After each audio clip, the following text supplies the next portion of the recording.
Today we're going to talk about extended chords and how you can work them into songs.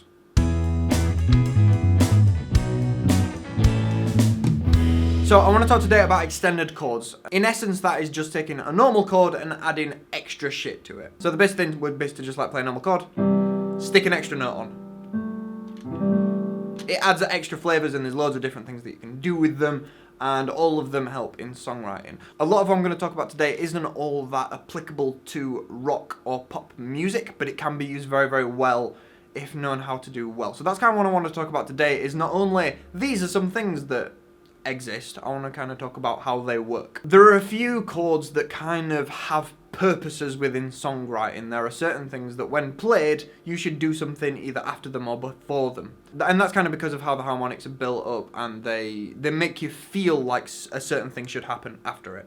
So I want to start with some chords that kind of have different feelings to what a normal chord would be. So a normal chord would be playing the first, the third, and the fifth from that chord. So C is C, E, G, C major. Other chords in C major, I'll link to the video that we did on C major, but like you can have E minor, F, G. They're all just built from the first note, the third note, and the fifth note. So if you are on a keyboard and you're doing C major, you just play a note, miss a note, play a note, miss a note, play a note. That, the interval both times, is a third. Remember that, we'll need that later. So the first thing that I want to kind of talk about is sus chords. So if you had, say, C sus2. C sus2 is essentially taking C major, or C minor in this case, because you're going to take away the third, and you're going to replace the third with the second. So you've got C and G from the normal chord, you've taken away the E, and to do C sus2, you're going to replace it with an F. I'm going to replace it an octave higher because it sounds nicer, but it sounds like this. How would you describe that feeling, Joe? Tranquil. Yeah, sounds kind of cool and kind of breezy and fresh. You can't get that kind of sound from just a normal major chord. No matter where you play it, it sounds cooler playing a sus2. You can also do sus4, which is exactly the same. You take the 1 and 5, take away the 3, add a 4. It's that kind of same sound as the 2, but it's got a little bit of it almost feels a little bit pulling, doesn't it? It feels kind of angsty. I don't want to say angsty, but it feels like it's almost, I don't know. It feels like it wants to do that. It's intriguing. It's like if it was it sounds like if it was an anime film, it'd be she's opened a door and found something strange. Or, yeah. And then it resolves with, take it. Sus4 feels like it wants you to push that 4 up into the 5th, so you could do that if you wanted to go like,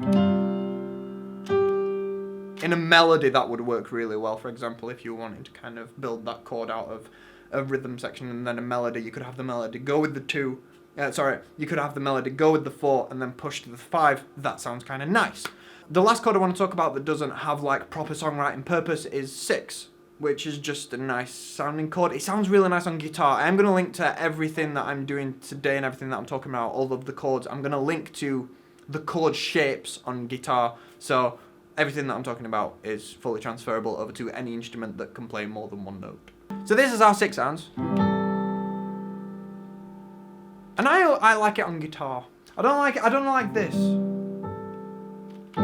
I mean, the reason why I kind of mentioned this in this video is because I like how it sounds on guitar. If you are a guitarist and you wanted to try it, it sounds nicer on guitar than it does in the way that I'm playing it on this piano sound.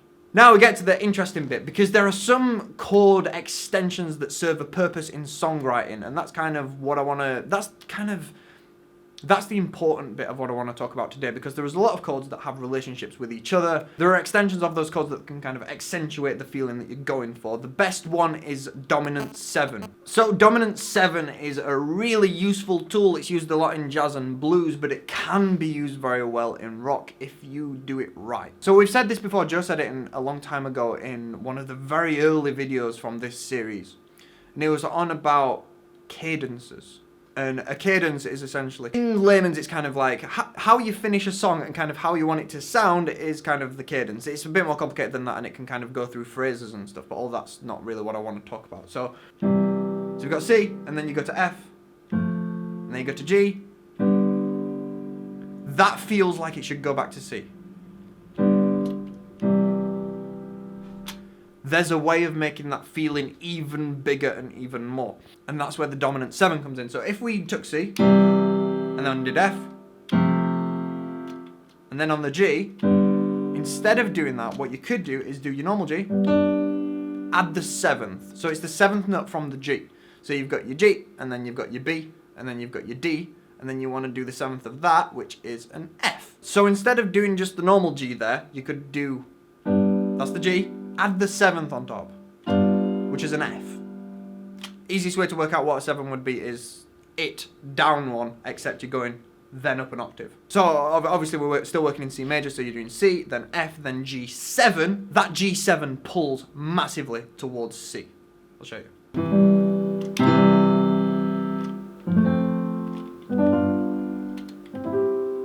That feeling, that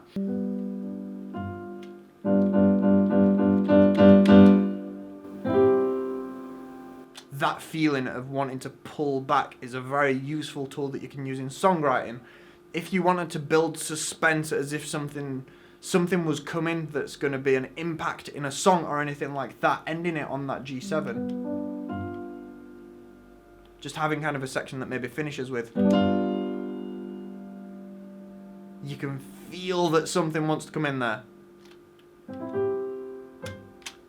That can be a very useful tool. So back earlier when I was on about the normal chord, which is called a triad, you're doing it in thirds. So you've got, let's keep with G. So you've got G, you go up a third to a B, you go up another third to a D. When we're doing the 7, that is another third on top of that.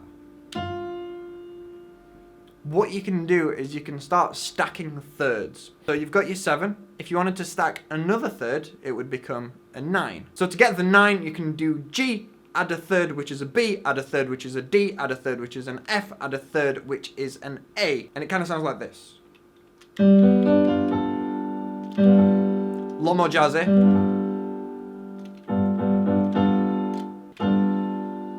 And that still wants to resolve to that because it's still got that 7 in.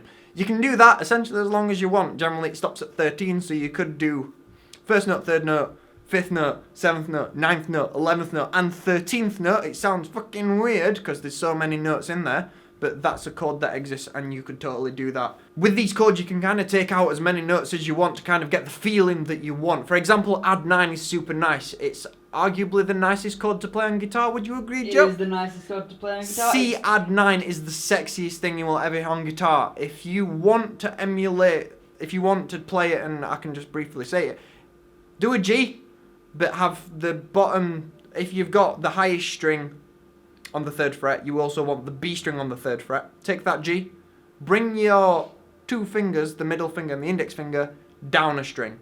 That is C add 9, and it's the sexiest sounding thing you will ever hear. It doesn't work really well when you play it like first in a chord sequence though. No, it's quite nice as a transitional chord. This is it on piano. It's not as nice, but I dig it. I like that. It kind of has the same feeling as sus2, you will notice. The reason is because the note that we're adding is the same note, which is a B. So, you take the C, you can get rid of the 3rd, add the D. That's sus2. With add 9, you're taking the C, you're keeping the 3rd, but you're adding the D an octave higher. Same kind of feeling, but you've got that 3rd in, which gives that extra little bit of emotion, and it sounds really fucking cool. That may be the easiest chord to put into kind of a rock song because you can do it in like maybe an acoustic song or something. For example, Good Riddance by Green Day uses it. That's the only song that I can think of offhand that uses it. Does Wonderwall use it? Wonderwall does use it. So that's a bit of a basic look into extended chords. There's a hell of a lot more stuff that you can find out about extended chords, and they do a hell of a lot more than what I've talked about today. I kind of want to give a bit of a basic overview into extended chords today, and I want you to use these in songs. Even if you write a little bit of a riff or anything that you never use again, just mess around with adding extra notes into your chords, because you can get some cool results and you can get some cool sounds that you wouldn't be able to get from just playing normal chords. Like the C major, boring. C add 9, super sexy. Just mess around with it and just see what you can come up with. Have a mess around with everything. Maybe try out some stuff that I've not even mentioned. Add notes in that maybe. I mean, you could take notes that aren't in the key and add them in and see how they sound. But that's when you start getting a bit weird and dissonant, and that's where you starting sounding a little bit jazzy. Hope you enjoyed this video. If you want to see more from this series, click on one of the sides. I messed it up when I said it last time and I ended up cutting it from the video, so I'm just not going to say a side this time. On the screen there is a link to this series, and there is also a link to the best of playlist. Click whichever one you want, or click neither. I just hope that you have a really good day, and this room's really cold, so we're going to go. See you later.